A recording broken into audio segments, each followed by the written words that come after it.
বাবু আচ্ছা শোনো, তুমি কিন্তু ফোন দিতে অনেক লেট করছো। তোমার হাজবেন্ড তো অনেক আগেই গেছে, তুমি চাইলে আমার আরো আগে ফোন দিবা না? আমি তোমাকে সাথে সাথে কল দিছি, শুধু শুধু কথা বলো। আচ্ছা শোনো, তাহলে চলো। কোথায়? কোথায় না, তুমি বোঝো না আমি আসছি এত কষ্ট করে, এখন চলো না। এত তাড়াহুড়া কিসে?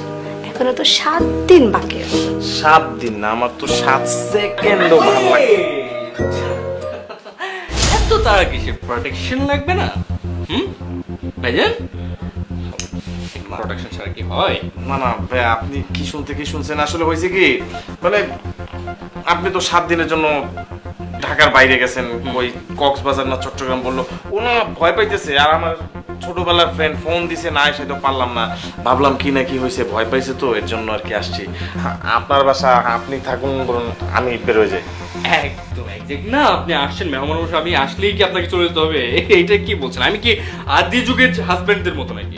আপনি আসছেন, বসবেন, নাস্তা পানি খাবেন, তারপর হচ্ছে আপনার জন্য যদি ফার্মেসি থেকে কিছু আনতে হবে সেটাও আমি এনে দেবো। Doesn't matter.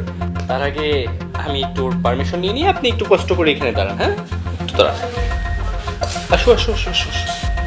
তোমার জন্য কিছু আনতে হবে স্পেশালি? আমি যা বলেছি, নাস্তা, তারপর হচ্ছে ফার্মেসির প্রোডাক্ট নিয়ে আসবো তোমাদের জন্য এগুলো। হ্যাঁ, আচ্ছা তুমি কিছু বলবে না তো? আচ্ছা ঠিক আছে, এখানে বোধহয় আমি কাবাবে হাড্ডি হয়ে গেলাম। আমি আসাতে তোমাদের প্রবলেম হচ্ছে, সমস্যা নেই, আমি আবার চলে যাচ্ছি, তোমরা তোমাদের কাছে নাও। না না ভাই, আপনি কি বলতেছেন? আপনার ওয়াইফ আমি কেন নিয়ে যাবো? এইটা কি কোনোভাবে হয় দাদা? দেখ, সে আপনাকে কতটা ভালোবাসে।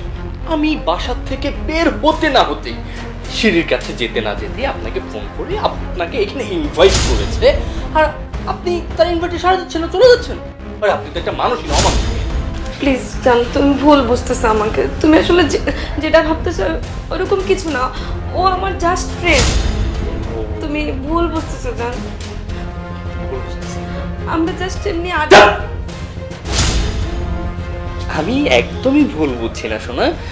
আমি আমার এই যে চোখ, আমার চোখ দিয়ে আমি সবকিছু ক্লিয়ার দেখি, আমার কান এগুলো দিয়ে আমি শুনেছি, স্পষ্ট শুনেছি তুমি কি করেছো, কি করবা, তাকে ফোন করে কিভাবে ডাকছো, তাকে কতদিন এখানে ডাকতা, কি SMS করতা, সবকিছু আমি জানতাম।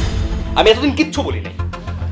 আমি সন্দেহ করতাম তোমাকে যে তোমার কারোর সাথে অ্যাফেয়ার আছে, তুমি রিলেশনে আছো, তুমি কিছু একটা করছো। বাট এই জিনিসটাকে, এই যে এনভায়রনমেন্টটাকে, এটাকে হাতে নাতে ধরার তো একটা কৌশল লাগবে, তাই না? হাতে নাতে না ধরলে তুমি এই যে হাতে নাতে ধরার পরে তুমি অস্বীকার করতেছো। তুমি ভেবেছো আমি অফিসে ট্যুরে যাচ্ছি, কক্সবাজার অনেক দূর, আসতে পারবে না, লাগিয়েছে ভালো হয়েছে, 7 দিন বয়ফ্রেন্ডে চুটিয়ে প্রেম করে যাবে।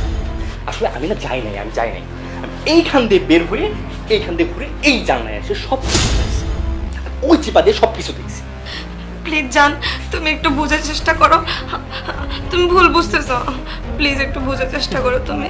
জান প্লিজ, প্লিজ জান, প্লিজ জান, বের বের বের বের হ। মাফ, আমি তো আগে থেকেই সন্দেহ করতাম, অনেক আগে থেকেই সন্দেহ করতাম। আমার বাড়িতে 2 নম্বরই হয়, ঘুরে গেছি